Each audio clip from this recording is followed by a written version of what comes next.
The golden afternoon light spilled through the wide glass windows of Forrester Creations, catching on the polished marble floors and the gleaming displays of fabric swatches. The air inside was thick with a quiet tension that could almost be touched, an invisible pulse beneath the elegance. It was the kind of silence that comes before a storm, and for the Forrester family, storms were never merely weather, they were legacy. At the heart of it all stood Eric Forrester, the patriarch, his posture still dignified despite the fatigue that had begun to shadow his once unshakable presence. His hands rested on the edge of the design table, fingers brushing the silk he had helped bring to life decades ago, the company's legacy reflected in the faint tremor of his grip. This place, these walls, these people, they were more than his work. They were his life's meaning. And now, he could feel that meaning slipping away, not because time demanded it, but because his own son had begun to pry it from his hands. Ridge Forrester had always been his pride and his curse. The perfect heir in theory, creative, passionate, relentless. But with those gifts came arrogance, and arrogance was something Eric could no longer afford in the man who sought to shape the future of Forrester Creations. Ridge saw himself as evolution. Eric saw him as erosion. Their relationship had long been a dance between admiration and resentment, and in the months leading up to Thanksgiving, it had begun to unravel completely. Ridge had made his intentions clear.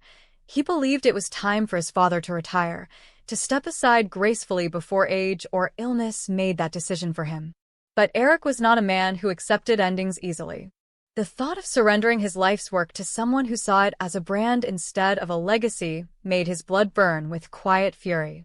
For weeks, they had traded thinly veiled insults in board meetings, Ridge couching his arguments in concern while Eric countered with sarcasm sharp enough to draw blood. Brooke had tried to mediate, her voice soft and diplomatic, but even she could sense that something deeper than business was at stake. This was not merely about control, it was about identity. To Eric, the company bore his soul. To Ridge, it bore his potential. And somewhere between those opposing truths, the Forrester family was splintering again. Late one evening, after everyone had left the office, Eric remained behind, the quiet hum of the city pressing against the glass walls. He had spent his entire career building not just a fashion empire, but a dynasty, a testament to the belief that art and family could coexist. Yet now, he saw the cracks forming everywhere. Ridge's impatience, Steffi's growing ambition, Thomas's unpredictability.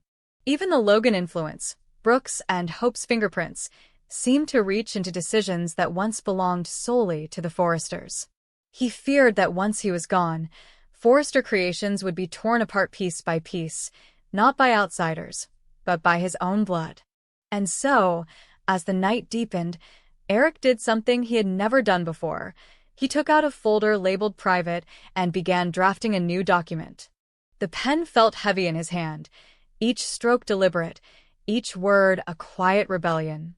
It was not a resignation, it was a contingency. A new will. A legal framework designed to protect what he had built from the chaos of the next generation. He had no intention of letting Ridge seize control without understanding what it meant to truly lead. The document would ensure that if something happened to him, or if he chose to step back, the future of Forrester Creations would not belong to any one person, least of all to arrogance. Instead, he envisioned a trust, managed collectively by those who still believed in the spirit of the company. It would be a safety net, a weapon, and a legacy all at once. But there was one name on that paper that would change everything. When Donna entered his office the next morning, she found him still there, the faint scent of coffee and ink hanging in the air. He looked up from the papers with a tired smile, the kind of expression that said he was holding back a truth too heavy to share. Donna, ever his confidant and quiet strength, could sense the weight of whatever he had done. She asked gently if everything was all right, and Eric's answer was simple. It will be. But beneath that calm assurance was a man who had just rewritten the future and set the stage for war. It didn't take long for whispers to start circulating. Ridge noticed changes almost immediately. Meetings rearranged, contracts delayed, certain decisions suddenly requiring Eric's signature again. It felt like control was slipping through his fingers, the authority he had fought to assert now being quietly undermined. When he confronted his father, the conversation quickly spiraled into confrontation. "You can't run this company forever," Ridge said, his voice cutting through the air like glass. "You built it, yes, but you can't carry it to the future alone." Eric's eyes, still sharp despite his years, met his son's with steel. "I don't need to carry it alone. I just need to make sure it doesn't fall into the wrong hands." Their argument became the talk of the office, with employees choosing sides behind polite smiles. Steffi, fiercely loyal to her grandfather, began to suspect that Ridge was overstepping. She admired her father, but couldn't deny that Eric's presence still commanded a loyalty no boardroom title could erase. Thomas, ever the wild card, remained silent but observant, his mind already spinning with the implications. Brooke, torn between her husband and the man who had once been her anchor, tried to keep peace but only fueled more tension. Every glance, every whispered conversation in the Forrester corridors carried the static of looming conflict. When the truth finally came out, it did so with a kind of quiet devastation that left everyone breathless. Eric's legal counsel, a long-trusted friend, arrived at the mansion with a briefcase and a message. Eric had drafted a new controlling agreement for the company. Ridge wasn't the sole heir anymore. Instead, the power would be divided among a select few, including Steffi, Hope, and even Donna. It was a structure that bypassed Ridge's automatic claim entirely. The revelation hit him like a physical blow. All his assumptions, all his certainty about inheriting Forrester Creations, dissolved in an instant. Eric had outmaneuvered him, not through confrontation, but through quiet strategy. The fallout was immediate. Ridge accused his father of betrayal, of losing trust in his own son. Eric countered that trust had to be earned, not demanded. Their shouting match reverberated through the mansion, the echoes of decades of pride and resentment collapsing into one moment. Brooke tried to intervene, her pleas falling on deaf ears. For the first time, Eric saw fear in Ridge's eyes, not fear of losing him, but fear of losing power. It confirmed everything he had suspected. This wasn't about family anymore, it was about control. But Eric's plan went deeper than anyone realized. He had included a clause that ensured Forrester Creations could never be sold or merged without unanimous family consent. It was his final act of protection, a way to keep the company from falling prey to corporate predators or internal corruption. Yet the more the family read, the more they realized how complicated it all was. The new structure pitted them against one another in ways Eric hadn't fully foreseen. Every member stood to gain something and lose something else. Brooke saw Hope's inclusion as both a gift and a trap, while Steffi saw it as validation of her grandfather's faith in her. Ridge saw only exclusion, humiliation, and the loss of his rightful throne. Days turned into weeks, and the tension refused to ease. Ridge began to question Eric's motives, even suggesting that age and health had clouded his judgment. The accusation cut deeply, and Eric's response was cold and precise. "My mind is sharper than yours when it comes to protecting what matters." That single sentence fractured what little remained of their bond. Ridge began quietly seeking legal counsel of his own, exploring ways to contest the document. Meanwhile, Eric doubled down, solidifying his allies, Steffi, Donna, and even Brooke, who, despite her conflicted feelings, couldn't deny her respect for the man's vision. In the middle of it all, the younger generation watched the old guard implode. Hope and Steffi, rivals in so many ways, found themselves unexpectedly aligned in one thing. Both wanted to preserve Forrester Creations, even if their fathers couldn't. Their uneasy alliance became a stabilizing force, and though Ridge resented it, he couldn't stop it. The press began to catch wind of internal disputes, and what had begun as a private feud was now a public spectacle. Forrester Creations' image, once untouchable, was cracking under the weight of pride and generational conflict. The climax came on a rainy afternoon in the same boardroom where it had all begun. Eric called an emergency meeting, every seat filled with family and executives alike. The room pulsed with anticipation. He spoke slowly, deliberately, his voice firm despite the strain that everyone could see in his face. He explained his vision one final time, not as a plea for understanding, but as a declaration. This company was built on family, he said, his gaze sweeping across the room. But family is not entitlement. It's responsibility. And if protecting this legacy means protecting it from those I love most, then that's what I will do. Ridge stood, unable to contain himself any longer. His words came out in a rush of anger and pain, accusing his father of betrayal, of favoritism, of choosing everyone but him. Eric listened quietly, and when Ridge finished, the silence that followed was deafening. Then Eric said something that no one would ever forget. "You wanted my throne, Ridge. But you never wanted my burden." It was the final line in a battle decades in the making, and in that moment, even Ridge couldn't deny its truth. When the meeting adjourned, no one spoke. The rain outside beat against the windows like applause for a tragedy well played. Eric returned to his office, exhausted but resolute. The document he had created sat locked in his drawer, a symbol of both his love and his defiance. He knew it would be fought over, perhaps even overturned someday. But for now, Forrester Creations remained his vision, his legacy, his family's anchor in a world too eager to move on. And as Ridge watched his father walk away, something inside him broke, not from defeat, but from recognition. He realized too late that the war he had been fighting wasn't against Eric, but against his own reflection. For all his brilliance, Ridge had never learned that legacy is not inherited. It is earned, one choice at a time. And in that realization, amid the ruins of pride and love, the Forrester dynasty prepared for its next chapter, a future built not on inheritance, but on the ashes of a family learning, once again, how to survive itself. The echoes of Luna's tragedy still haunted the marble corridors of the Forrester mansion long after her funeral had faded from the headlines. John Finnegan had spent weeks telling himself that time would dull the ache, that science and reason could somehow explain away the gaping absence left in his heart. But no logic could erase the phantom image of the daughter he never truly had the chance to know. The irony was sharp. He had spent his life saving others, yet when it came to Luna, he had failed to protect the one soul who might have completed the fractured parts of his past.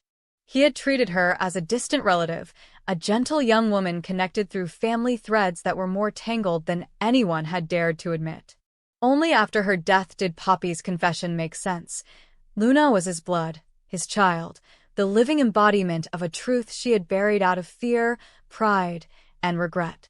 Finn replayed every memory of Luna in fragments.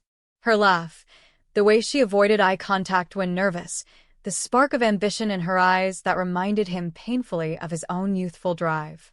He saw himself in her, his empathy, his stubborn curiosity, even the quiet loneliness he had once carried before meeting Steffi. To realize he had been her father all along, and never known it broke something fundamental inside him. In the sleepless nights that followed, he wandered the dark hallways of his home, haunted not by ghosts, but by possibilities. What if he had known? What if he had been there to guide her? Would she have survived? The questions were endless, each one heavier than the last.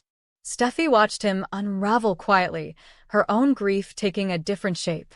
She had been the one to comfort him through the revelation, yet she couldn't deny the sting of jealousy that flickered somewhere beneath her empathy. Luna's death had stolen Finn's light, the steady, calm energy that had once anchored their home. He was present in body, but absent in spirit, moving through their lives like a man adrift. Hayes would tug at his sleeve, Kelly would ask for bedtime stories, and Finn would respond with forced smiles, but Steffi could see the hollow behind his eyes. The pain of losing a child he had never truly claimed had carved a new silence between them, one that love alone couldn't bridge. Yet amid that silence, something unexpected began to stir. Steffi had always believed in healing through rebuilding, through moving forward even when the past screamed for attention. She remembered how Finn had once saved her from herself after the chaos of her relationship with Liam, how his gentle certainty had anchored her when she doubted everything. Now it was her turn to bring him back from the edge. But no amount of reassurance could change the simple truth. Finn needed a reason to believe again. He needed to feel life, not loss. And that was when fate intervened in the most ordinary of ways, through a doctor's appointment that was meant to be routine. The day Steffi discovered she was pregnant again, the world seemed to tilt back toward light. The test had been unplanned, almost accidental, a small moment in a string of restless days. But when the second line appeared, her heart began to race with something she hadn't felt in months: hope. She told no one at first, not even Finn. The secret felt fragile, like a candle flame in a storm. She wanted to be sure before she dared to bring it into the world. Yet as the days passed, the reality settled deeper. The nausea, the fatigue, the growing certainty. It was undeniable.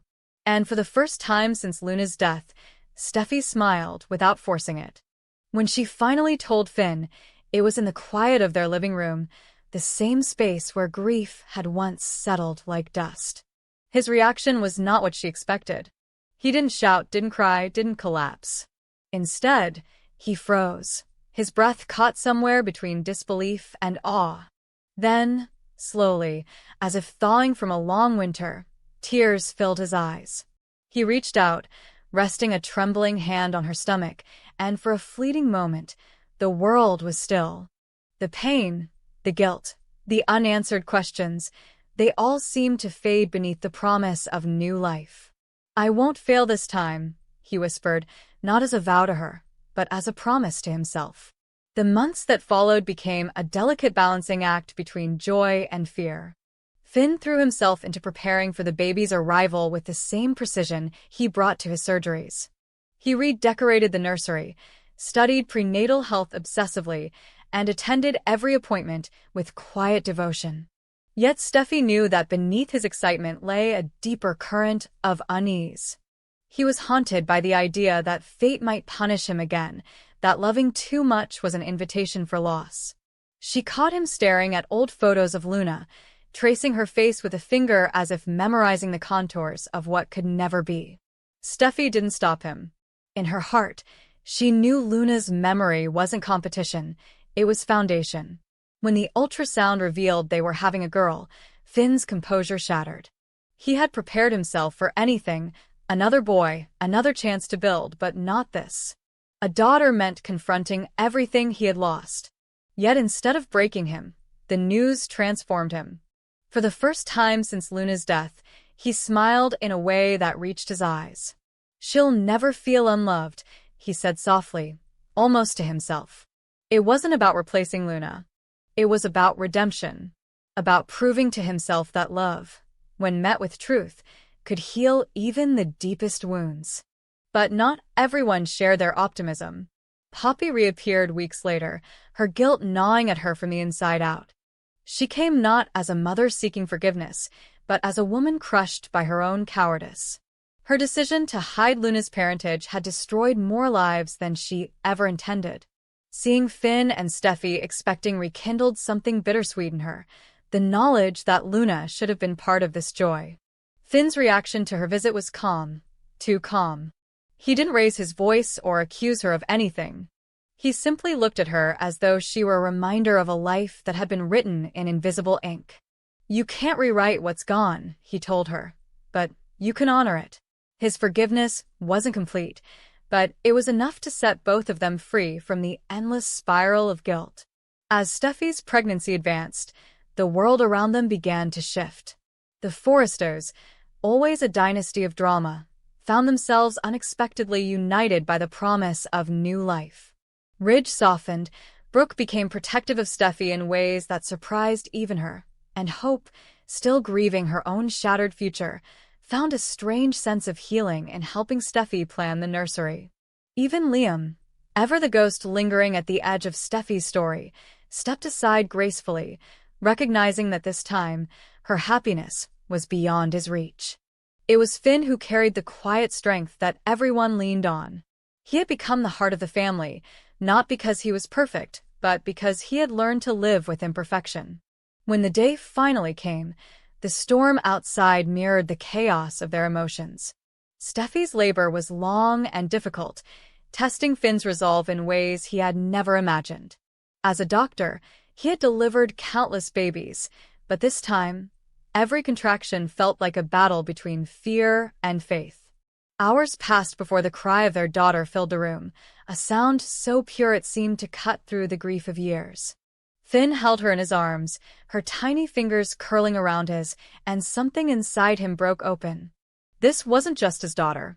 She was his redemption, his second chance, the bridge between loss and renewal. He named her Aria, meaning melody, because she was the music that had returned to his life. In the months that followed, the Finnegan home transformed.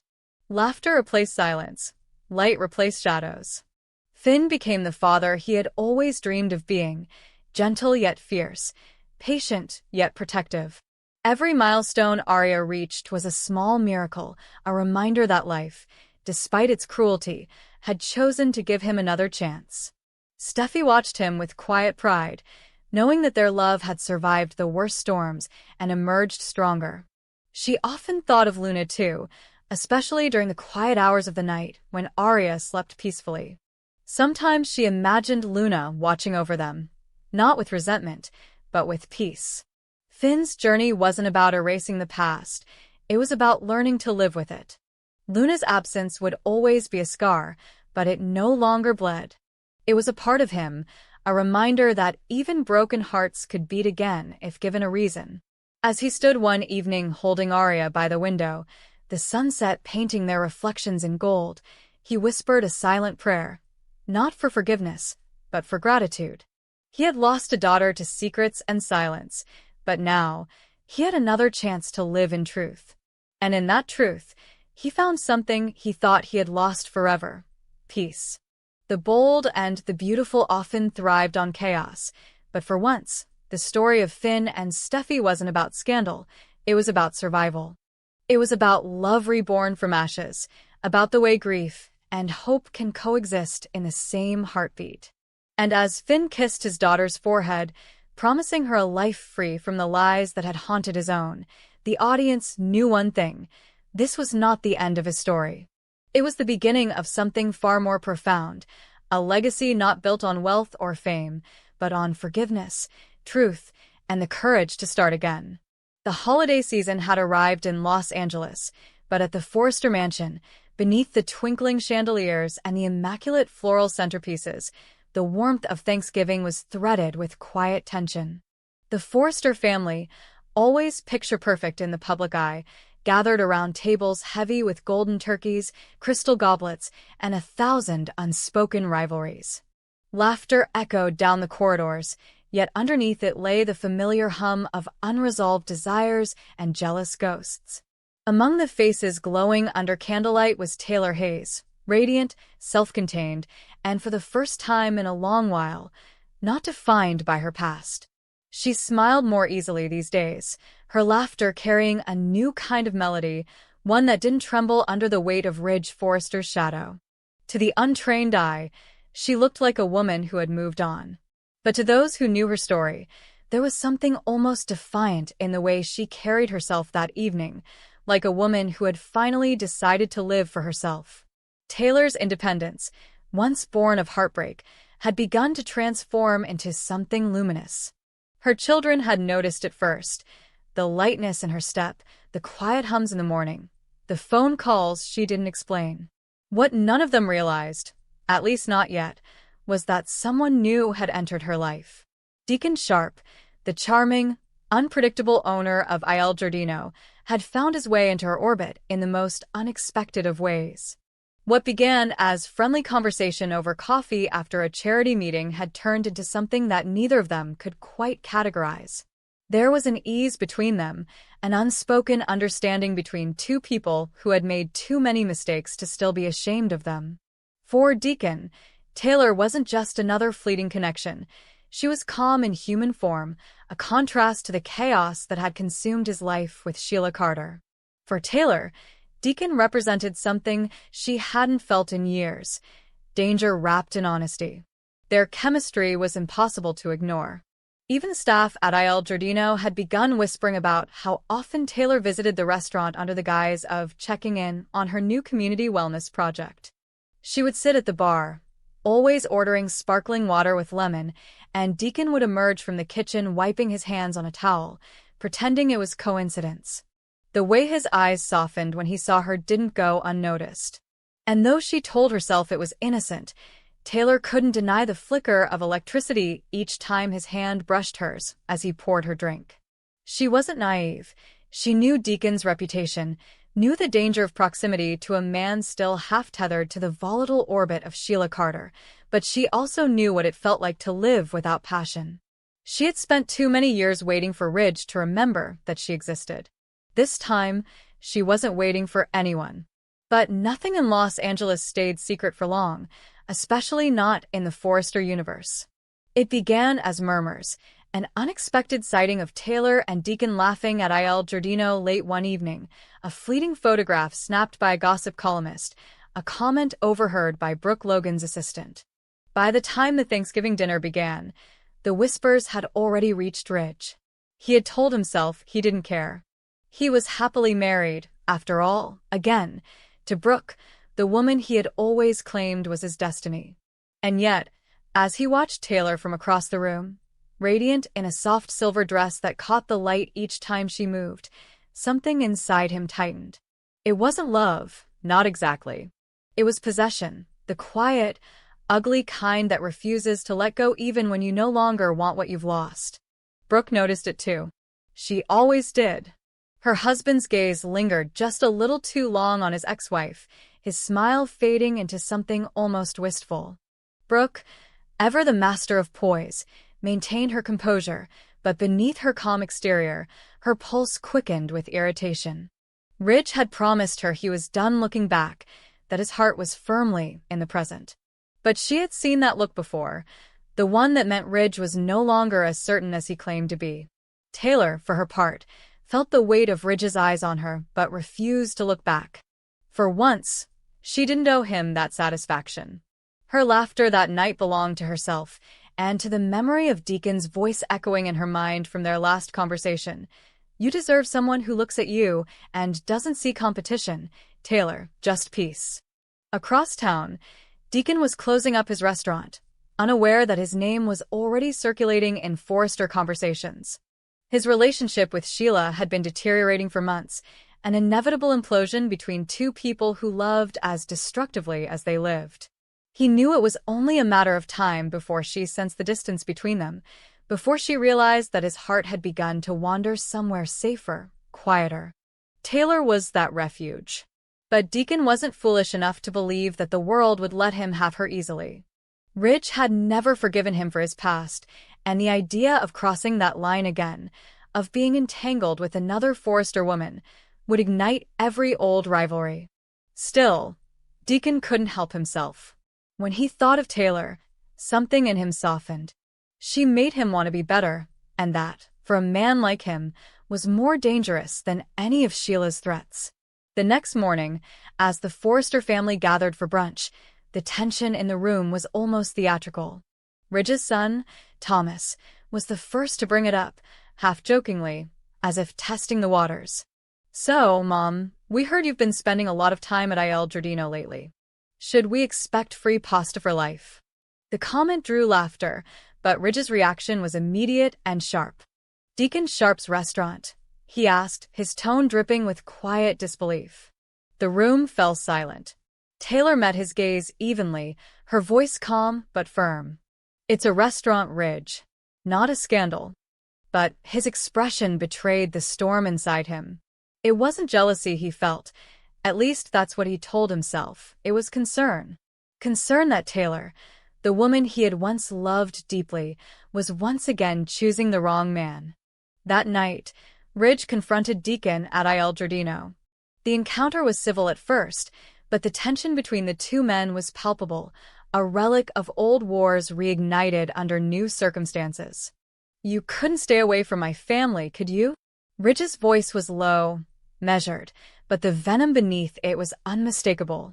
Deacon, wiping down a countertop, met his gaze with a wry smile. You say that like there are women in this town you haven't been married to, Ridge. Hard to avoid your family tree. The jab landed perfectly, and Ridge's jaw tightened. Deacon leaned closer. Taylor's her own person. You don't get to decide who she sees. For a moment, the decades between them seemed to collapse. The old rivalry over Brooke, the bruised egos, the endless cycle of forgiveness and betrayal. And though neither man raised his voice, the air between them cracked with unspoken threats. Meanwhile, Taylor found herself at a crossroads. She knew what people were saying, knew that being with Deacon would invite judgment and gossip. But for the first time in years, she didn't care. The woman who had once defined herself through Ridge's approval had outgrown that dependency. When she met Deacon later that week at the pier, the city glowing behind them, she saw him not as the man the world warned her about, but as someone who understood imperfection intimately, someone who carried his scars openly rather than pretending they didn't exist. The conversation between them was quiet, filled with pauses that said more than words could. When he reached for her hand, she didn't pull away. The connection was real, messy, perhaps, but real. Back at the Forrester estate, Ridge began to spiral. Watching Taylor genuinely move on unearthed something primal in him, not love, but fear. He had always assumed she would remain a constant, a soft echo of what they once had. Seeing her step into the light without him made him realize that his own happiness with Brooke had always depended on Taylor remaining in the shadows. The more he tried to convince himself that he didn't care, the more he found himself replaying memories he thought he had buried. Brooke sensed his restlessness, and it began to unravel their peace. For all her elegance, Brooke's insecurity burned bright when Ridge's attention wandered, even slightly. It was as if Taylor's newfound independence had resurrected old ghosts in every corner of their lives. The irony was that Taylor never sought revenge. Her happiness wasn't a performance, it was survival. Yet her quiet transformation became the catalyst for everyone else's undoing.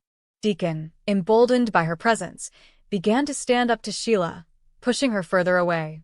Ridge, unable to accept the reality that his ex-wife no longer needed him, started questioning his marriage again.